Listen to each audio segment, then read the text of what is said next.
नमस्कार, बुलेटिन में आप सभी का स्वागत है और मैं हूं चेतना शर्मा आपके साथ। चलिए शुरुआत करते हैं पहली खबर से। नेशनल कॉन्फ्रेंस ने दावा किया है कि जब कश्मीर को लेकर जब तक पाकिस्तान के साथ बातचीत के दौर को दोबारा शुरू नहीं किया जाता तब तक यहां आतंकवाद का दौर खत्म नहीं होगा। श्रीनगर में आज नेशनल कॉन्फ्रेंस द्वारा आयोजित एक कार्यक्रम में भाग लेते हुए पार्टी अध्यक्ष डॉक्टर फारूक अब्दुल्ला ने ये दावा किया। उन्होंने कहा कि पाकिस्तान से बातचीत के बिना आतंकवाद का कारवां खत्म नहीं होगा और न ही तब तक कश्मीरियों के दिल जीते जा सकते हैं। वहीं डॉक्टर फारूक अब्दुल्ला ने मंगलवार को आतंकी हमले में एक पुलिसकर्मी की शहादत की भी कड़ी निंदा की और सरकार से पीड़ित परिवार को उचित मुआवजा देने की मांग की।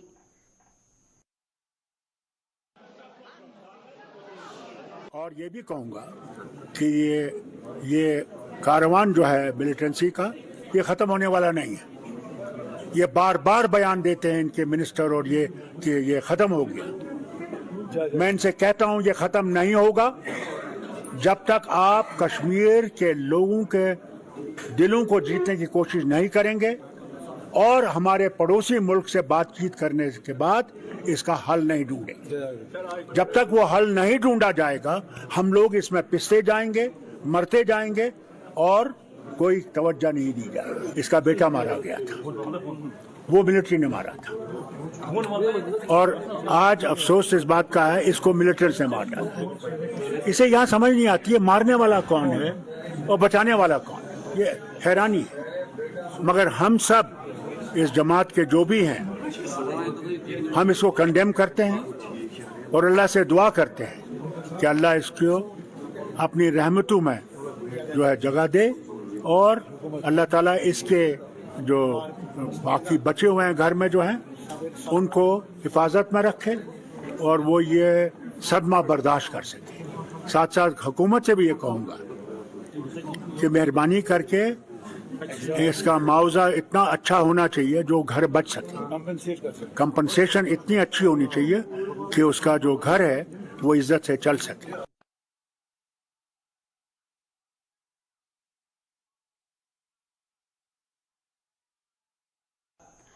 पीडीपी ने सरकार के उस आदेश की निंदा की है जिसमें हर घर तिरंगा लहराने की बात कही गई है। पीडीपी अध्यक्ष महबूबा मुफ्ती ने आज श्रीनगर में पार्टी द्वारा आयोजित एक कार्यक्रम के दौरान कहा कि तिरंगे का सम्मान हर हिंदुस्तानी करता है, लेकिन सरकार जबरदस्ती इस फैसले को लोगों पर थोप रही है जिसे किसी भी सूरत में सही नहीं ठहराया जा सकता। हमने मुसलमान होने के बावजूद पाकिस्तान के साथ जाने से इनकार कर दिया, हिंदुस्तान की जमहूरियत से हाथ मिलाया, यहाँ के सेकुलरिज्म से हाथ मिलाया, तभी हम वहाँ का इस मुल्क का झंडा हमने उस वक्त कबूल किया और उसके साथ अपना झंडा मिलाया और दोनों झंडों को हम सलाम करते रहे। मगर आज घर में घुस के हमारे घरों में झंडे लगाते हैं। अरे झंडा लगाने कोई ये घुस के मारने वाली क्या बात है क्या कोई? ये तो हर झंडे की, हर मुल्क के झंडे की जो है एक इज्जत होती है। सब लोग इज्जत करते हैं झंडे की, मगर एक घर में घुस के झंडा लगाने से ये क्या तमाशा है? ये तो खुद उस झंडे की इज्जत नहीं करते, खुद कहते हैं हमें भगवा झंडा चाहिए, हमें तिरंगा नहीं चाहिए और हमें यहाँ के सबक सिखाते हैं। प्रेसिडेंट बारामूला एकजुट पार्टी ने जम्मू को केंद्र शासित प्रदेश के दायरे में रखने की कड़ी निंदा करते हुए जम्मू को अलग राज्य का दर्जा देने की मांग की है। पार्टी नेता प्रोफेसर हरिओम ने एक प्रेस कॉन्फ्रेंस के दौरान कहा कि जम्मू और कश्मीर को अलग करने के बाद ही यहां विधानसभा चुनाव करवाए जाने चाहिए, क्योंकि ऐसा किए बिना यहां चुनाव करवाए जाते हैं तो जम्मू कश्मीर की सत्ता एक बार फिर कश्मीरी हुक्मरानों के हाथों में चली जाएगी, जिसके नतीजे सही नहीं होंगे। उन्होंने कहा कि आतंकवाद को खत्म करने का भी यही एक रास्ता है और सरकार को चंडीगढ़ की तर्ज पर कश्मीर को केंद्र शासित प्रदेश बनाना चाहिए ताकि वहां की सत्ता कश्मीरियों के हाथ में ना जा सके। कि जम्मू को भी यूटी देना ये जम्मू के लोगों के खिलाफ एक बहुत बड़ी कॉन्स्पिरेसी थी। तो हम गम से डिमांड करते हैं, क्योंकि हमारी सोच अलग है, हमारी सोच कश्मीरियों की सोच से मेल नहीं खाती। हम भारत के साथ रहना चाहते हैं, इंडियन कॉन्स्टिट्यूशन के बीच में रहकर हम तरक्की करना चाहते हैं। तो इसलिए आप हमें सेपरेट जम्मू स्टेट का स्टेटस दो, उसके बाद इलेक्शन कराने की बात करो। अगर आप इलेक्शन कराओगे पूरी स्टेट में, उसका रिजल्ट वही होगा कि सत्ता उनके पास वापस जाएगी जिन लोगों ने 75 साल हिंदुस्तान की बर्बादी की, कश्मीर की बर्बादी की, जम्मू की बर्बादी की, लद्दाख की बर्बादी की, पाकिस्तान का काज प्रमोट किया, चाइना का काज प्रमोट किया, और सारा जो आज बना हुआ है तो ये माहौल उन्होंने बनाया। तो हम ये कहते हैं कि अगर आपने जिहाद के खिलाफ लड़ाई लड़नी है, अगर आपने टेररिज्म को खत्म करना है, तो आपके पास एक ही रास्ता है, वो रास्ता है जम्मू को कश्मीर से अलग करो, जम्मू को स्टेटहुड का स्टेटस दो, जम्मू में इलेक्शन कराओ, और जहां तक कश्मीर की बात है, कश्मीर यूटी ही रहे, लेकिन यूटी रहे चंडीगढ़ टाइप, ताकि उसके पास सत्ता जो है वो वापस नहीं जाए, क्योंकि सत्ता उनके पास जाएगी तो फिर वो जो है वो देश के साथ खिलवाड़ करेंगे। अब नारे लगते थे। पवित्र अमरनाथ गुफा के पास बादल फटने से हुई तबाही से सबक लेते हुए श्री अमरनाथ श्राइन बोर्ड और प्रशासन ने श्रद्धालुओं की सुरक्षा के लिए महत्वपूर्ण कदम उठाए हैं।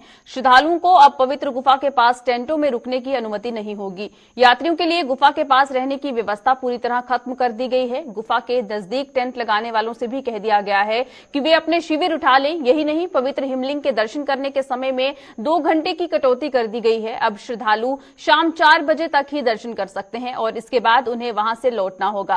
पहले ये समय शाम 6 बजे तक का था। ऐसा इसलिए किया गया है क्योंकि पवित्र गुफा के पास अधिकतर शाम के समय ही मौसम बदलता है। ऐसे में किसी भी प्राकृतिक आपदा में अधिक नुकसान से बचने के लिए श्राइन बोर्ड जरूरी कदम उठा रहा है। इस बीच गांधरबल जिले के बालटाल मार्ग से आज भी बाबा बर्फानी के श्रद्धालुओं को पवित्र गुफा के लिए रवाना कर दिया गया। पवित्र गुफा के पास आई प्राकृतिक आपदा के कारण 4 दिनों तक बालटाल मार्ग से यात्रा बंद होने के कारण इसे मंगलवार को इस मार्ग से बहाल किया गया था।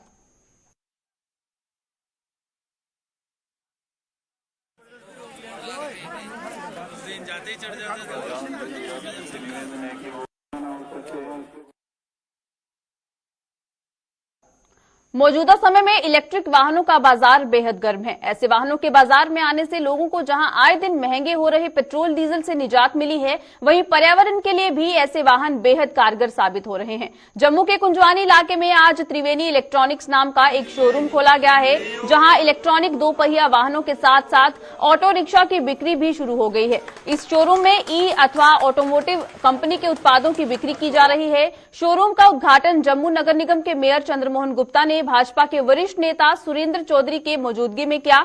ई अथवा ऑटोमोटिव कंपनी के सीईओ विकास गुप्ता भी इस मौके पर मौजूद थे।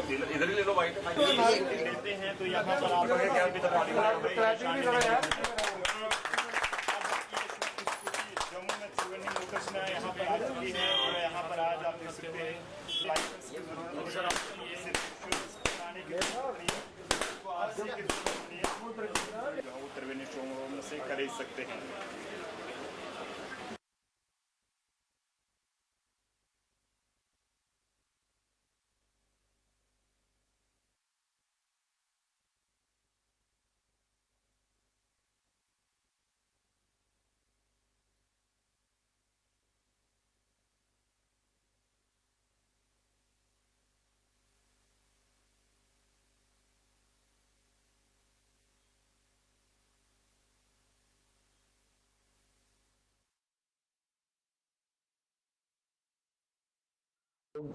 जम्मू में एक अपनी यूनिट भी लगा रहे हैं। जम्मू में ही बनेंगे ये 2 व्हीलर प्रोडक्ट्स और 3 व्हीलर प्रोडक्ट्स दोनों हैं।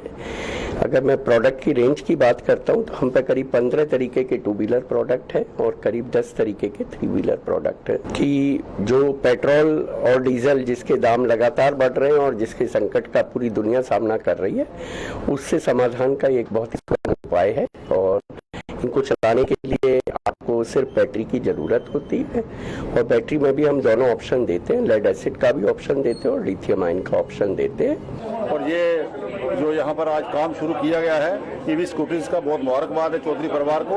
बच्चों ने काम स्टार्ट किया है और बच्चे आगे बढ़ेंगे। और यही बच्चे आज से पहले जॉब मांगते थे, आज बच्चे जॉब देने वाले हो गए हैं। यहाँ पे जितने कर्मचारी काम करेंगे, जहाँ आगे जितने वर्कशॉप होंगे, उन सबको जॉब मिलेगा। और अभी जॉब सीकर वो थे वो जॉब क्रिएटर हैं। मैं यही प्रार्थना करूंगा कि बच्चे हमारे और आगे बढ़ें और काम को आगे बढ़ाएं और ग्लोबल युग में जाएं आज ऑनलाइन सिस्टम है सारा, यहाँ मर्जी बैठ के आप जहाँ मर्जी आप काम कर सकते हैं। सब चौधरी परिवार को, खासकर माताएं जहाँ आई हुई हैं, उनको मेरी तरफ से बहुत बहुत बधाई। ग्लोबल मार्केटिंग है इसकी, तो उसमें पूरे देश और दुनिया में इसकी रेट बढ़ रही है, लिहाजा उसका कहीं ना कहीं बायो मीडिया ढूंढने की जरूरत है। और उसके मुकाबले में पेट्रोल पूरा अगर इतना पूरा नहीं हो सकता और अगर कीमतें भी बढ़ रही हैं, तो उसके कहीं ना कहीं उस चीज़ को बदलने के लिए कोई नया गाड़ियाँ लानी पड़ेगी। ऐसी गाड़ियाँ जैसे आज ये आपके सामने ये रिक्शा आया है और ये स्कूटी वगैरह ये आई है, ये उसी जो हमारे प्राइम मिनिस्टर नरेंद्र मोदी साहब का जो लोगों को एक विश्वास और एक अश्योरेंस है, इसी बसें लॉन्च होने वाली है। लिहाजा उसी सिलसिले में ये आज जो आप यहाँ शोरूम का जो उद्घाटन हुआ है उसी सिलसिले में हुआ है, ताकि लोगों को पेट्रोल और डीजल से निजात पाई जाए। फायर एंड इमरजेंसी डिपार्टमेंट में हुई भर्तियों में धांधलियों का आरोप लगाते हुए कश्मीर के अभ्यर्थियों ने जम्मू में आज जोरदार प्रदर्शन किया। उन्होंने इन भर्तियों की जांच की मांग को जोर शोर से उठाते हुए उन्हें इंसाफ दिए जाने पर बल दिया। उन्होंने दावा किया कि भर्ती किए गए एक भी युवा मानकों पर खरा नहीं उतरता है और ये दावा अगर गलत साबित होता है तो वो जम्मू कश्मीर छोड़ने को तैयार हैं। हमारी गुहार सुनी नहीं जा रही है, रोते गिड़गिड़ाते हम कश्मीर के बच्चे किस मीडिया के पास जाएं? हमें बिल्कुल नंगा कर दिया इन लोगों ने, कहाँ जाएं हम यहाँ जुजुर एस्पिरेंट्स कुछ रिप्रेजेंटेटिव्स आए हैं मुख्तलिफ डिस्ट्रिक्टों के, हम कहाँ जाए? खुदा का वास्ता हमें पता हम कहाँ जाए? खुदा के लिए हम क्या चाहते हैं? हम यही चाहते हैं इन्वेस्टिगेशन को, हमें जॉब नहीं चाहिए बल्कि एक इन्वेस्टिगेशन चाहिए। नहीं चाहिए बिल्कुल एक भी अगर लड़का उसने अपनी मेहनत से निकला तो मैं जम्मू कश्मीर छोड़ने के लिए तैयार हूँ। एक भी लड़का उसने अपनी मेहनत से निकला। कितनी बारी? 3 बार हमने दौड़, 3 बार हम फिजिकली, मेंटली, इमोशनली, मेडिकली और रिटर्न में दे दिया, लेकिन पता नहीं था इतना बड़ा स्कैम हो जाएगा। लेकिन ये बात मैं दावे के साथ कह सकता हूँ कि अगर इस पर इन्वेस्टिगेशन टीम बिठाया बड़े से बड़े मगरमच्छ, ठीक है, सब सपोले इसमें फंस जाएंगे। गवर्नर साहब,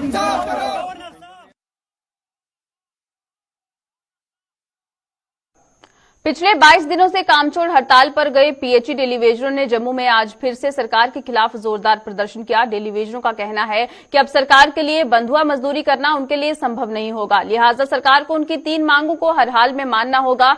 वो उन्होंने चेतावनी दी कि वो इस आंदोलन से तब तक पीछे नहीं हटेंगे जब तक उनकी मांगे पूरी नहीं की जाती। अब जब बंधुआ मजदूरी हमसे बर्दाश्त नहीं होती, अब हम तब तक पीछे हटने वाले नहीं जब तक हमारा इंसाफ नहीं होता। जिनमें 3 मुख्य डिमांडें हैं, regulation policy, minimum wage act और 7-7 साल का पेंडिंग बेसिस। प्रशासन जितने भी आए, चाहे सरकारें आई, उन्होंने हमें यूज एंड थ्रो वाली पॉलिसी बनाई। सिर्फ बोर्ड के नाम पे हमें इस्तेमाल किया और अपना खूब विकास किया। हम डेली वेजर 25 साल पहले जहाँ थे उससे भी बुरी बदतर हालत में है। 25 MLA बीजेपी जीतने के बाद एक उम्मीद बनी थी शायद डेली वेजरों का अब कुछ होगा, मगर ये भी 25 MLA पिछली सरकारों की तरह रहे। बड़ी अफसोस की बात है, ये स्ट्राइक तब तक जारी रही जब तक डेली वेजर को इंसाफ नहीं मिलेगा। शुक्रिया, जय हिंद, जय भारत। आरएसपुरा के उपजिला अस्पताल में सुविधाओं के अभाव का आरोप लगाते हुए लोग आज सड़कों पर उतर आए। लोगों ने स्वास्थ्य विभाग के खिलाफ नारेबाजी कर अस्पताल में तैनात स्टाफ पर कई संगीन आरोप लगाए। लोगों ने दावा किया है कि इस अस्पताल में सर्पदंश का शिकार हुए लोगों के इलाज तक की भी सुविधा नहीं है। जनता त्राहे कर रही है और जनता परेशान है। इस वक्त जोने की फसल का टाइम है, स्नेक बाइट बहुत ज्यादा हो रहे हैं और यहाँ पे उन लोगों, हमारे किसान वीरों को पूरा ट्रीटमेंट नहीं मिल रहा। किसान वीर जिसको भी सांप का काटना होता है वो यहाँ आए भी और फौरी तौर पे रेफर का जो यहाँ बनी हुई पॉलिसी गाड़ी में डालो और जम्मू ले जाओ। इतना बड़ा हमला फैला होकर सब जनता टैक्स देती है, टैक्स के साथ ही इनको तनख्वाह मिलती है डॉक्टरों को, मगर डॉक्टर यहाँ आकर मरीजों के साथ बदसलूकी करें। पीएम पैकेज के तहत कश्मीर घाटी में सेवाएं दे रहे आरक्षित वर्ग के मुलाजिमों ने जम्मू में आज 43वें दिन भी अपना धरना प्रदर्शन जारी रखा। इन मुलाजिमों ने उपराज्यपाल द्वारा दिए गए आश्वासन का हवाला देते हुए इसे जल्द अमली जामा पहनाने की मांग की। उन्होंने कहा कि ट्रांसफर पॉलिसी उनका हक है और जब तक इसे वजूद में नहीं लाया जाता तब तक उनका प्रदर्शन जारी रहेगा। जो आश्वासन एलजी साहब ने हमें दिया है, अब ये समय आ गया है कि उस अपने आश्वासन को पूरा करें। जो कमिटमेंट ट्रांसफर पॉलिसी को लेकर या दूसरी जो हमारी जेन्युइन डिमांड्स हैं उनको लेकर उन्होंने की है, उनको एक नोटिफिकेशन के तौर पर हमारे सामने जब तक नहीं लाया जाता तब तक इस प्रदर्शन को हम ख़त्म नहीं करेंगे। मैं एलजी साहब को आपके माध्यम से ये बता देना चाहता हूँ कि हम प्रशासन के साथ खड़े हैं, लेकिन हम ये देखना चाहते हैं कि इस मुसीबत की घड़ी में प्रशासन हमारे साथ कितना खड़ा है। जो विश्वास आप जगाने की कोशिश कर रहे हैं वो विश्वास तब तक नहीं जाग सकता जब तक आप अपने उस कमिटमेंट को, उस आश्वासन को पूरा नहीं करते हो। ट्रांसफर पॉलिसी हर मुलाजिम का हक बनता है और जब तक इसके लिए सरकार एक फैसला नहीं लेती है तब तक ये प्रदर्शन जारी रहेगा। ये हमारा अधिकार है और अपने अधिकार की रक्षा के लिए हम यहाँ पर बैठे हैं और तब तक बैठे रहेंगे जब तक सरकार एक ट्रांसफर पॉलिसी को हमारे सामने नहीं लाती है। ग्रामीण विकास विभाग में खाली पड़े पदों पर नियुक्त करने और वेतन बढ़ाने सहित अन्य मांगों को लेकर कामचोड़ हड़ताल पर गए मनरेगा कर्मचारियों ने आज भी भाजपा मुख्यालय के बाहर प्रदर्शन किया। आज जम्मू सूबे के अन्य जिलों से आए मनरेगा कर्मचारी इस प्रदर्शन में शामिल हुए। 3 मांगों का हवाला देते हुए इन्हें जल्द पूरा करने की मांग की गई।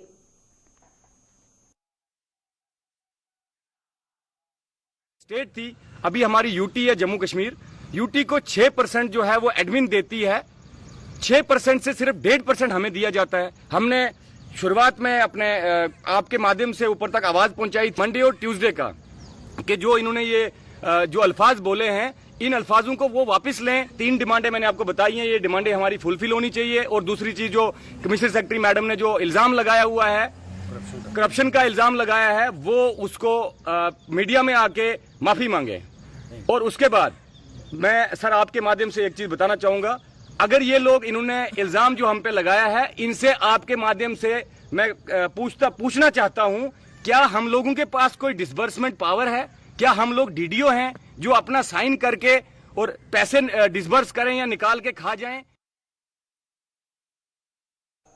हाल ही में हुए Jammu Kashmir transport welfare association के चुनाव विवादों में घिर गए हैं। जम्मू सूबे की टूरिस्ट टैक्सी ऑपरेटर्स फेडरेशन ने ट्रांसपोर्ट वेलफेयर एसोसिएशन से अपने आप को अलग रखने का ऐलान किया है। टैक्सी ऑपरेटर्स फेडरेशन के चेयरमैन इंद्रजीत शर्मा ने कहा है कि टैक्सी ऑपरेटरों का ट्रांसपोर्ट वेलफेयर एसोसिएशन के साथ कोई संबंध नहीं है। दूसरी ओर ट्रांसपोर्ट वेलफेयर एसोसिएशन के नवनियुक्त प्रधान अजीत सिंह ने बताया है कि सभी ट्रांसपोर्ट यूनियनों को एक सूत्र में पिरोना उनका लक्ष्य है और हर यूनियन को पेश आ रही समस्याओं को हल करवा में वह कोई कसर नहीं छोड़ेंगे। ना ही हम उस फैसले में शामिल हैं, तो हमारा इस फैसले से हम अपनी टैक्सी इंडस्ट्री को अलग करते हैं। हमारा इस फैसले से कोई लेना देना नहीं है। जो ये ऑल ट्रांसपोर्ट जो है वो सभी हमारे भाई हैं, उन्होंने जिनको भी चुना है, ना ही हमारी उनसे कोई बात हुई है। हमारी इंडस्ट्री के बारे में वो क्या करेंगे, क्या सोच रहे हैं, क्या करना चाह रहे हैं, इसलिए हम अपनी लड़ाई जो है इंडस्ट्री की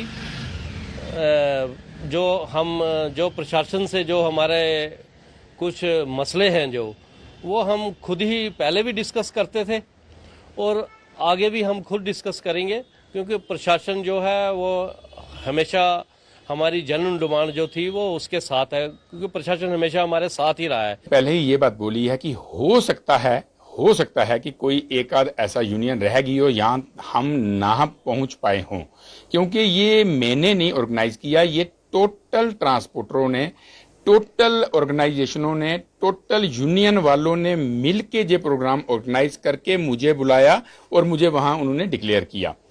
तो इसमें अगर कोई रह भी गया है तो हम किसी को भी बाहर नहीं रहने देंगे।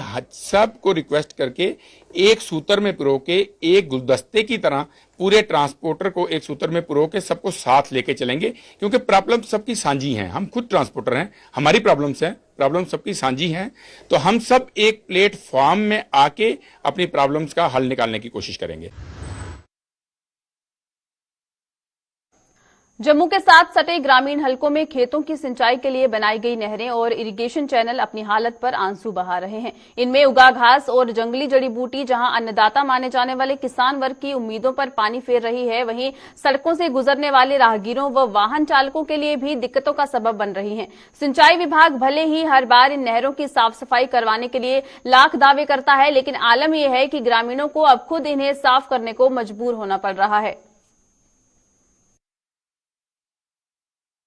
सर जी बस्ती वाले लगाया है दिहाड़ी ते अपनी मेहनत कर रहे हैं। इत्थे बड़ी भंग चढ़ी है, इत्थे बड़ा मुश्किल है, रास्ते आंदे जांदे एक्सीडेंट हो जाता ते बड़ी परेशानी इस तरह असीं खुद सफाई कर रहे हैं।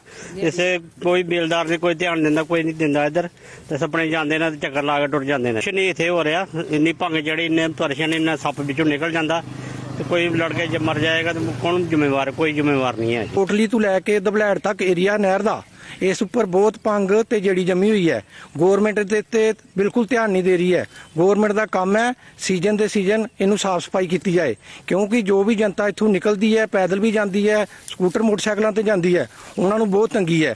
इस करके इसकी साफ सफाई की जाए। सप्प कीड़े की इस टाइम बहार है, जो सीजन चल रहा बरसात का, ये सप्प कीड़ा बहुत है, तो इस करके इसकी साफ सफाई हो जाए तो बहुत ही चंगा है, तो नाले एक्सीडेंट तो दुनिया बच सकती है। भारतीय जनता पार्टी के जम्मू जिला कार्यालय कच्ची छावनी में आज डिस्ट्रिक्ट प्रधान विनय गुप्ता की अध्यक्षता में बैठक की गई। बैठक में जहां लोगों की समस्याएं सुनी गई, वहीं जम्मू कश्मीर में पार्टी के आगामी कार्यों को लेकर भी चर्चा की गई। इस मौके पर भाजपा पदाधिकारियों के साथ साथ कार्यकर्ता भी मौजूद रहे। उनकी समस्या का समाधान करना, और कोई ना कोई पार्षद, आज हमारे बीच में हमारे पार्षद लखीपुरी जी और अजय जी जो हमारे चेयरमैन हैं, वो हमारे साथ यहाँ बैठे हैं। हमने लोगों की समस्याएं सुनी हैं। मेरे साथ मेरे जिला में महामंत्री कुलदीप कंधारी जी, नरेश शर्मा जी, नरेंद्र कोकी जी, जिला के उपाध्यक्ष हमारे कन्या छेत्री जी, संगीता नंद जी, लखीपुरी जी और नयन गुप्ता जी, हम सब लोगों ने जहाँ पे बैठ के लोगों की समस्या सुनी है और सभी समस्या को सुनते हुए उनका समाधान करने का प्रयास किया है। आज रोजमर्रा की तरह भारतीय जनता पार्टी की तरफ से जो कार्यक्रम में मिलते हैं उसकी भी हमने चर्चा यहाँ पे की। मैंने धन्यवाद किया अपनी पूरी टीम का, जिन्होंने आने वाले कार्यक्रम वो जो पूरे हुए कार्य पर चर्चा की और कार्य बहुत बढ़िया किए हैं। और जो आने वाला 31 जुलाई को मन की बात का कार्यक्रम सभी कार्यकर्ता बंधुओं को हमने कहा है, अपने मंडल से निवेदन किया है पूरी टीम को। हमने हर बूथ पे मन की बात का कार्यक्रम सुनना है, चाहे वो ब्रेकफास्ट हो चाहे लंच हो, वो टिफिन लेके हम सब मीटिंग में आए और उसको मासिक बैठक के रूप में वहाँ मासिक बैठक करें। इस तरह हमारे साथियों को मैंने निवेदन किया है। जय हिंद, जय भारत।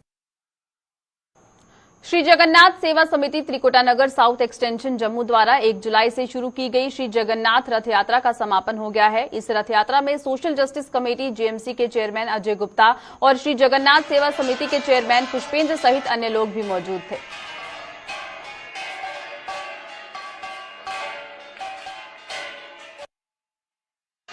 एक्सटेंशन में ये जगन्नाथ जी का मंदिर है और यहाँ से जो रथ यात्रा 1 जुलाई से निकाली गई थी वो वापस आज यहाँ आई है और इसमें 7 दिन का छन्नी में प्रवास रहा है और उसके बाद ये 2 दिन कामेश्वर मंदिर में रहे हैं और आज ये यहाँ आए हैं। मैं इसके लिए धन्यवाद देता हूँ यहाँ के लोगों को, जिनके बीच में जगन्नाथ जी ने इनको आशीर्वाद दिया है। और आज की डेट में जो कोरोना काल हमारी दुनिया को पकड़ के रखा है, कोरोना काल से हमें मुक्ति दिलाएं और भगवान से प्रार्थना करते हैं कि आगे आने वाला जो समय है वो दुनिया के लिए अच्छा हो। जय जगन्नाथ। को जगन्नाथ यात्रा का शुभारंभ किया था। प्रभात कुमार जी हमारे साथ है, जो इस मंदिर के पुजारी हैं। इनकी अगुवाई में हमने जैसे जगन्नाथपुरी में यात्रा निकाली जाती है, उसी के मद्देनजर रखते हुए पूरा कार्यक्रम हमने किया। हमने सबसे पहले जगन्नाथ जी को 9 दिन तक छन्नी हिम्मत रामलीला ग्राउंड में रखा, यहाँ उनकी सेवा की, लोगों ने काफी बढ़ चढ़कर इसमें हिस्सा लिया। फिर उसके 2 दिन बाद 9, 10 और 11 को हमने जगन्नाथ जी को कामेश्वर मंदिर त्रिकुटा नगर में रखा, जहाँ उनका सोने के साथ पूरा उनके आभूषणों के साथ उनका पूरा कपड़े जो थे वो चेंज किए गए। उसके खत्म करने के बाद हमने आज जो हमारी यात्रा है ये संपन्न हुई है। ये यात्रा अब हर साल निकलेगी। छन्नी हिम्मत में 9 दिन रहेगी, 2 दिन कामेश्वर मंदिर में रहेगी, फिर उसके बाद यहाँ पे आएगी। टोटल ये 12 दिन की यात्रा है। चलिए बुलेटिन में फिलहाल इतना ही, दीजिएगा इजाजत, नमस्कार।